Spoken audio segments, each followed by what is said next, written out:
Hey guys, today I'm going to show you how to make a carnivorous plant mini bog. A mini bog is a great way to combine multiple species into a single container. Shown here are my existing ones in dormancy currently on the left, and then on the right are during the summer. First, we're going to start out with the holy trinity of carnivorous plant media: perlite, peat moss, and sphagnum moss. They're inert media, so they don't add any extra nutrients, which the carnivorous plants love.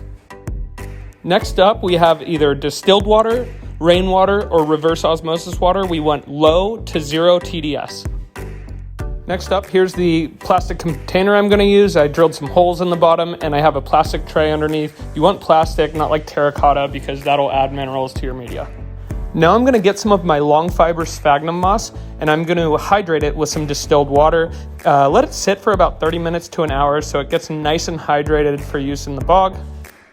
Here it looks like it's ready to go. So first I'm going to add a layer of this to the bottom of my bog pot. It's going to act as like a little bit of a reservoir for water and also prevent some of the media from spilling through underneath. Here's what that looks like in the bottom of the pot. I got about an inch or so in there and we're good to go with that. Now I'm going to mix my main media, which is going to be 50-50 perlite and peat moss. I'm going to add some of this distilled water in first. I found that adding the water first really allows the peat moss to get hydrated pretty well. I'm mixing these in just, kind of one scoop at a time, making it even and then mixing it around so it can mix a little bit easier. Here's what that mix looks like. It's nice and soggy. I'm going to let it sit so the peat can soak up some of that water for another 30 minutes to an hour. Here I am filling in that pot with the media that I made. I'm going to fill it in and press it down, compact it, and get it all spread out nice and even. Here's what that looks like completed. You can see it's nice and compact, nice and soggy, ready to go. I left this out overnight, and in the morning I came out, picked some carnivorous plants, and kind of arranged them in the way that I thought would work well.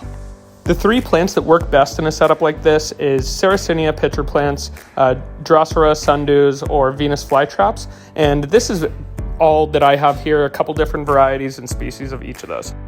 So next I'm going to do a little trick that I like to do when I'm potting things. I use the pot itself to kind of dig the hole so it's going to be the right kind of size for the plant that's going in. So that's what I'm doing here.